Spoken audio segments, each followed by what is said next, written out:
चलिए अब हम यूनिट का चुंबकत्व का आखिरी पड़ाव है, तीसरा भाग है पार्थिव चुंबकत्व। पार्थिव चुंबकत्व का क्या मतलब, क्या मीनिंग समझा आप लोगों ने?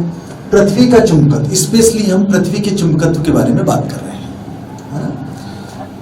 आप लोग जानते ही हैं पृथ्वी जो है हमारा चुंबक की भांति व्यवहार करता है। कैसे मालूम कि पृथ्वी चुंबक की भांति व्यवहार करता है, बताइए, है ना? आप लोगों ने क्या किया था? एक प्रयोग किया था, एक चुंबक को धागे से बांध दिया था आपने और उसे स्वतंत्रतापूर्वक लटका दिया था। जो चुंबक है ना, वो जो चुंबक है भौगोलिक उत्तर दक्षिण दिशा में ही ठहरता है, पूर्व पश्चिम में क्यों नहीं ठहरा? भौगोलिक उत्तर दक्षिण दिशा में ही ठहरा, है ना? इसका क्या मतलब हुआ? इसका मतलब है कोई तो बात है ना? और वो बात ये है कि हमारी जो पृथ्वी है, जहां पर हम वो प्रैक्टिकल कर रहे थे, है ना, वो स्वयं अपने आप में क्या है? एक चुंबक है ना? तो एक बात हो गई। तो चुंबकीय सुई का या एक धागे से स्वतंत्रतापूर्वक लटके हुए चुंबक का भौगोलिक उत्तर दक्षिण दिशा में ठहरना इस बात को प्रदर्शित करता है कि हमारी जो पृथ्वी है वो अपने आप में एक चुंबक है। ओके। दूसरी बात मैंने इसके पूर्व बताया था कि उदासीन बिंदु हमें मिलता है। उदासीन बिंदु को हमने डिफाइन भी किया था, परिभाषित भी किया था। उदासीन बिंदु वे बिंदु होते हैं जिन पर किसी चुंबक के कारण चुंबकीय क्षेत्र की तीव्रता और पृथ्वी की क्षैतिज तीव्रता पृथ्वी की क्षैतिज तीव्रता दोनों परिमाण में बराबर किंतु विपरीत होते हैं, और वहां पृथ्वी की क्षैतिज तीव्रता आ गई, राइट? तो उदासीन बिंदु का मिलना वो भी इस बात को दर्शाता है कि हमारी पृथ्वी जो है वो अपने आप में क्या है? एक चुंबक है, ठीक है? वैसे ही एक क्षण चुंबक को यदि हम पृथ्वी में काफी समय तक गड़ा कर रख दें तो वो जो क्षण चुंबक है, वो जो छड़ है, लोहे की जो छड़ है, वो क्या बन जाती है? अपने आप में एक चुंबक बन जाता है। तो ये जो छोटे छोटे कुछ बातें हैं जो कि किस बात को प्रदर्शित करते हैं, जो कि बताते हैं कि पृथ्वी अपने आप में स्वयं क्या है? एक चुंबक है। ओके। तो पृथ्वी का जो चुंबकत्व है उसे ही हम लोग क्या कहते हैं? पार्थिव चुंबकत्व कहते हैं। और जब पार्थिव चुंबकत्व है तो पार्थिव चुंबकत्व का अध्ययन करने के लिए हम कुछ अवयवों की चर्चा करते हैं, और वो जो अवयव हैं भू चुंबकत्व के अवयव, उन अवयवों को इस प्रकार से पढ़ते हैं। सबसे पहला अवयव है जिसको हम लोग कहते हैं दिक्पात। डेफिनेशन आता है दिक्पात। दूसरा जो पार्ट है नति या नमन कोण, और तीसरा जो अवयव है वो है पृथ्वी की क्षैतिज तीव्रता। चलिए सबसे पहले इनके बारे में समझने की कोशिश करें। चलिए सबसे पहले हम दिक्पात के बारे में बात करते हैं। ये हमारी पृथ्वी है, ठीक है? और पृथ्वी में ये अपना उसका डायरेक्शन हुआ भौगोलिक उत्तर, भौगोलिक दक्षिण। भूगोल के अनुसार ये उत्तर है और ये पार्ट दक्षिण है, ठीक? मैग्नेटिज्म जो होता है पृथ्वी का, वो चूंकि पृथ्वी अपने आप में कौन है? एक मैग्नेट है। मैग्नेट है तो उसमें उत्तरी ध्रुव भी होना चाहिए, चुंबकीय उत्तरी ध्रुव भी होना चाहिए, चुंबकीय दक्षिणी ध्रुव भी होना चाहिए।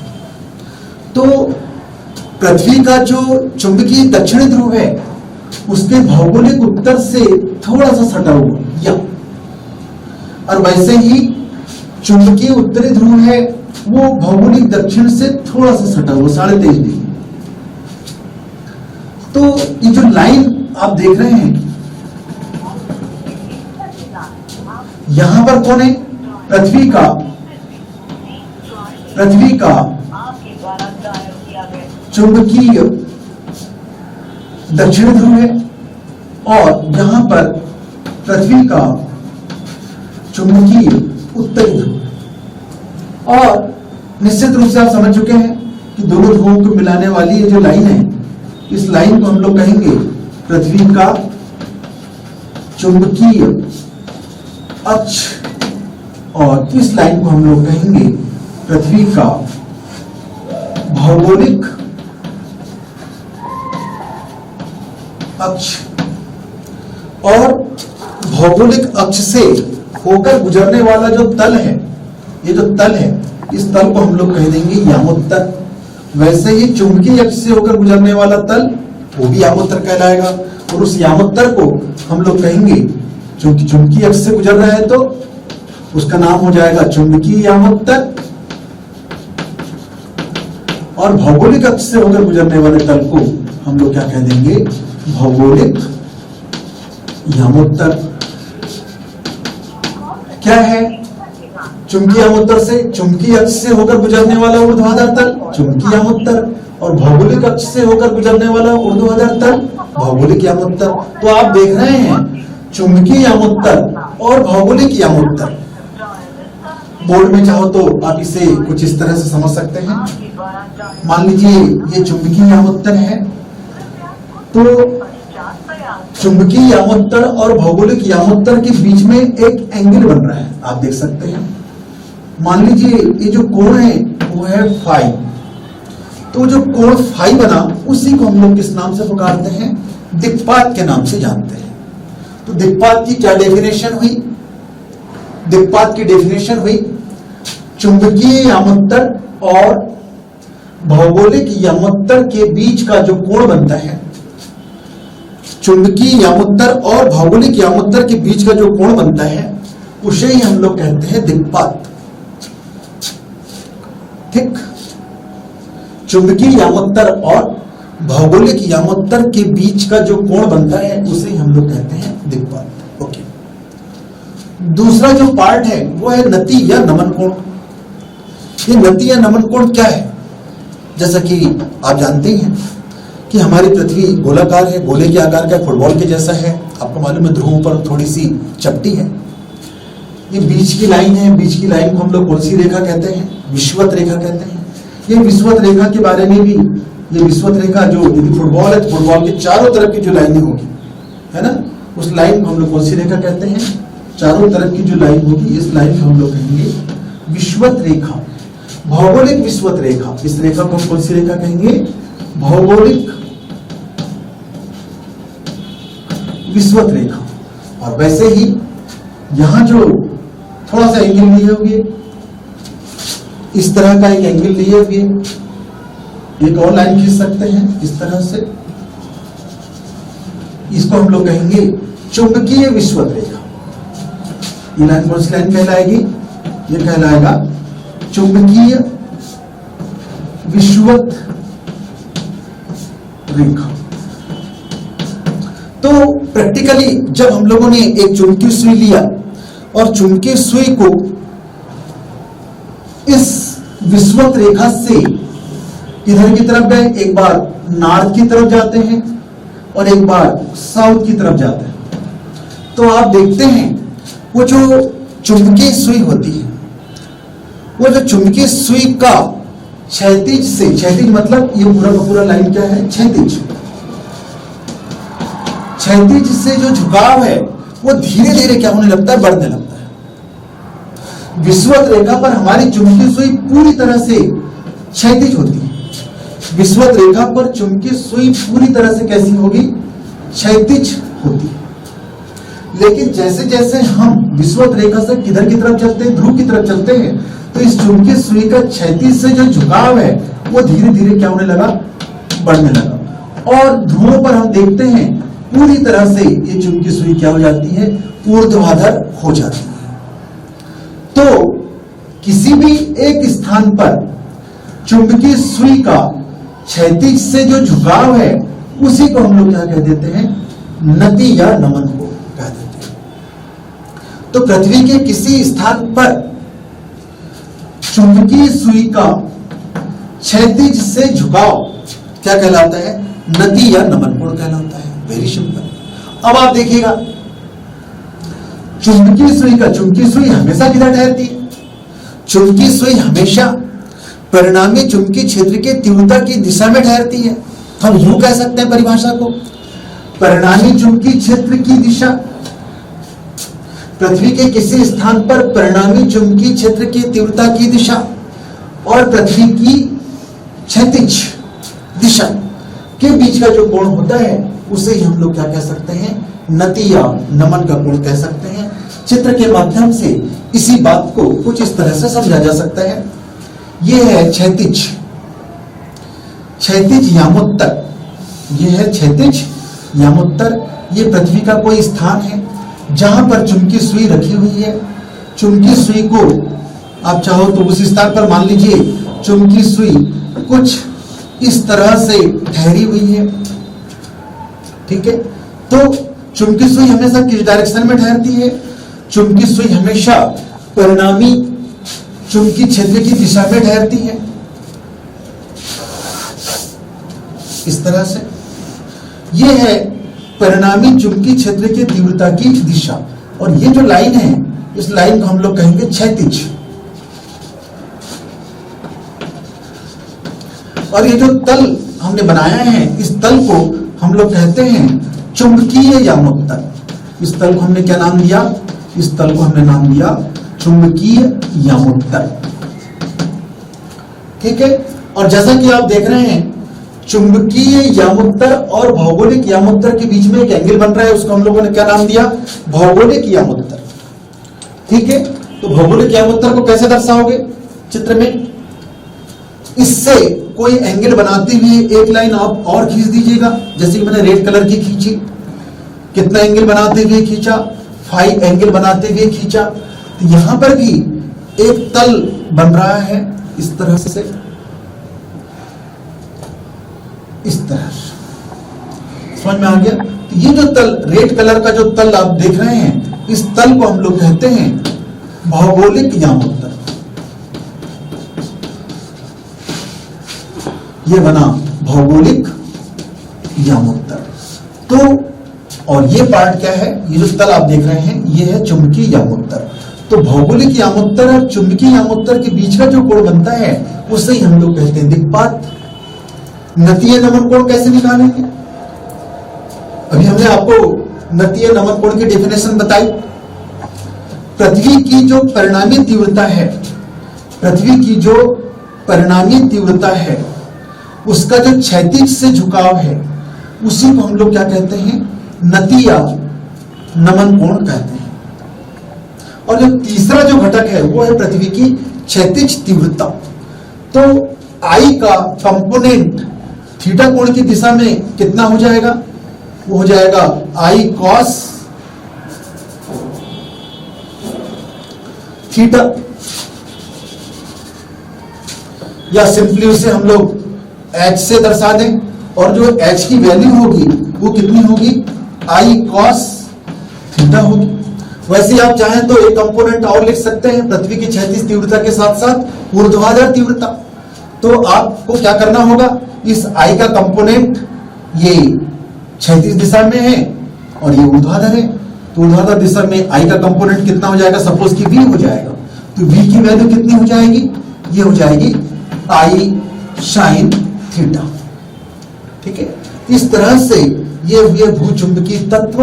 और भूचुंबकीय तत्व कितने प्रकार से बने, वैसे 3 प्रकार से हम लोग पढ़ते हैं, दिक्पात, नतीय नमन कोण, और तीसरा कोण है पृथ्वी की क्षैतिज तीव्रता। कभी कभी किसी किताब में आपको ऊर्ध्वाधर तीव्रता के नाम से भी देखा जा सकता है। तो क्षैतिज तीव्रता कितनी कहलाएगी, आई कॉस थीटा, और ऊर्ध्वाधर तीव्रता कितनी हो जाएगी, आई साइन थीटा, ठीक है।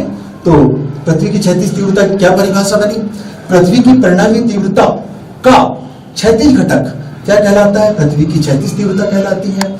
और ऊर्ध्वाधर तीव्रता से आप क्या समझते हैं, पृथ्वी की तीव्रता का ऊर्ध्वाधर घटक क्या कहलाता है, उसकी ऊर्ध्वाधर तीव्रता कहलाती है। और अब हम देखें, ये तो एक सामान्य सी बात हुई, स्पेशली याद रखेंगे भूचुंबकीय तत्वों के बारे में, भूचुंबकीय अवयवों के बारे में आप लोग स्पेशली याद रखेंगे, कौन कौन, दिक्पात, नतीय नमन कोण, और तीसरा पार्ट है पृथ्वी की क्षैतिज तीव्रता। आइए अब हम देखते हैं कुछ इंपॉर्टेंट से क्वेश्चन। वो इंपॉर्टेंट क्वेश्चन क्या है, बहुत ही स्पष्ट आता है, भूचुंबकीय तत्वों से या भूचुंबकीय अवयवों से आप क्या समझते हैं और इनमें क्या संबंध है, ठीक है। भूचुंबकीय तत्वों से आप क्या समझते हैं और इनमें क्या संबंध है। तो उन संबंधों को कभी कभी हम लोग V, H, आई तथा थीटा में संबंध के नाम से भी जानते हैं। ये सब कौन है देखिएगा, ये सब के सब जो है भूचुंबकीय तत्व है। थीटा कौन है, नतीय नमन कोण है, आई कौन है, परिणामी तीव्रता, एच कौन है, क्षैतिज तीव्रता, वी कौन है, ऊर्ध्वाधर तीव्रता। तो क्वेश्चन इस तरह से आता है। तो जैसा कि अभी मैंने आपको बताया, यही चित्र बनेगा आपका। इस क्वेश्चन में भी जो संबंध लिखने को आता है तब भी यही चित्र बनेगा। इसमें ये भौगोलिक यामोत्तर है, दूसरा पार्ट चुंबकीय यामोत्तर है, परिणामी तीव्रता है, परिणामी तीव्रता का क्षैतिज घटक H इज इक्वल टू कितना आया था अभी, आई कॉस थीटा आया था। वैसे ही ऊर्ध्वाधर घटक V इज इक्वल टू कितना हो जाएगा, आई साइन थीटा। ये इसको समीकरण 1 मान लीजिए, समीकरण 2 मान लीजिए। यही के ही आपको बहुत सारी चीजें मिल जाती है। यदि आप समीकरण 1 और 2 को क्या कर दें, वर्ग करके जोड़ दें, वर्ग करके जोड़ने पर क्या मिल जाएगा देखिएगा, है ना, V square plus H square, इधर I square sine square theta, और वैसे ही यहां I square cos square theta. यह जाएगा V square plus H square is equal to I square common निकाल दीजिए, और ब्रैकेट में आ जाएगा sine square theta plus cos square theta, और उसकी वैल्यू कितनी हो जाती है 1। और इस तरह से एक रिलेशन हमारे सामने आ जाता है, कौन सा, V square plus H square is equal to I का स्क्वायर। वैसे ही यहीं पर समीकरण 2 में यदि आप क्या करें, समीकरण 2 में हम समीकरण 1 का भाग दे दो, भाग देने पर क्या मिलेगा, v में h का भाग दे दीजिए, तो v upon H is equal to, यहां क्या बनेगा, i साइन थीटा, यहां i कॉस थीटा, i से i कैंसिल हो जाएगा, तो कितना बनेगा, यह जाएगा v upon H, v upon H is equal to, v upon H is equal to tan theta. तो इस तरह से एक रिलेशन हमारे पास जो है प्राप्त हो जाता है। इन रिलेशन के आधार पे कुछ रिजल्ट्स हम लोगों को प्राप्त हुए हैं। वो रिजल्ट क्या है, सोचिए, जब हम विषुवत रेखा पर चर्चा करें, जब हम विषुवत रेखा की पर बात करते हैं, तो विषुवत रेखा पर चुंबकीय सुई पूरी तरह से कैसी रहती है, क्षैतिज रहती है। तो विषुवत रेखा पर थीटा की वैल्यू कितनी कहलाएगी, 0 कहलाएगी। विषुवत रेखा पर थीटा की वैल्यू कितनी कहलाएगी, 0। और जब विषुवत रेखा पर थीटा की वैल्यू 0 कहलाएगी, तो विषुवत रेखा पर टेंजेंट कितना हो जाएगा, 0, और टेंजेंट 0 की वैल्यू कितनी हो जाएगी, 0। तो v बराबर कितना मिल जाएगा, 0। तो यहां पर जो v की वैल्यू मिलेगी वो कितनी मिलेगी, 0 मिलेगी। और ये समीकरण क्या बताता है, विषुवत रेखा पर v की वैल्यू 0 है, तो i और h दोनों आपस में कैसे होंगे, बराबर होंगे। i और h दोनों आपस में कैसे होंगे, बराबर होंगे। ठीक है, ओके। और वैसे ही ध्रुवों पर, ये कौन से पॉइंट है, ध्रुव है, तो ध्रुवों पर आपने क्या देखा, ध्रुवों पर आप देख रहे हैं थीटा की वैल्यू कितनी, थीटा मतलब नतीय नमन कोण, ऑब्जेक्टिव आता है सामान्य तौर पर, ध्रुवों पर नतीय नमन कोण का मान कितना होता है, तो आपका जवाब होना चाहिए ध्रुवों पर नतीय नमन कोण का मान 90 डिग्री होता है। तो उस परिस्थिति में थीटा बराबर जब 90 हो जाएगा तो क्या होगा, एच की वैल्यू यहाँ कितनी हो जाएगी, 0। यहाँ पर भी 0 हो रहा था, यहाँ पर एच 0 होगा, और उसी स्थिति में आई जो है उसकी ऊर्ध्वाधर तीव्रता के बराबर हो जाएगी। तो ये जो रिजल्ट मिले आपको कहां पर मिले, ध्रुवों पर, और ये जो रिजल्ट मिले हैं आप लोगों को कहां पर मिले हैं, विषुवत रेखा पर, भूमध्य रेखा पर। समझ में आ गया। तो इस तरह से हमने देखा कि पार्थिव चुंबकत्व है, पार्थिव चुंबकत्व के विभिन्न अवयव हैं, और उन अवयवों में आपस में क्या संबंध है। क्वेश्चन मैंने आपको फिर से रिपीट करके बताया, भूचुंबकीय तत्व से आप क्या समझते हैं, उनमें पारस्परिक संबंध स्थापित कीजिए, अथवा V, H, I तथा थीटा में क्या संबंध है समझाइए। ठीक है, तो अब हम इसके जो बाकी क्वेश्चन से बाद में देखेंगे। यहाँ पर आपका मैग्नेटिज्म वाला जो पार्ट है वो यहाँ पर कंप्लीट होता है ना। इलेक्ट्रिसिटी में आप लोगों ने देखा होगा विद्युत धारा का चुंबकीय प्रभाव। ठीक है, तो इस यूनिट को आप अच्छी तरह से समझ लीजिएगा।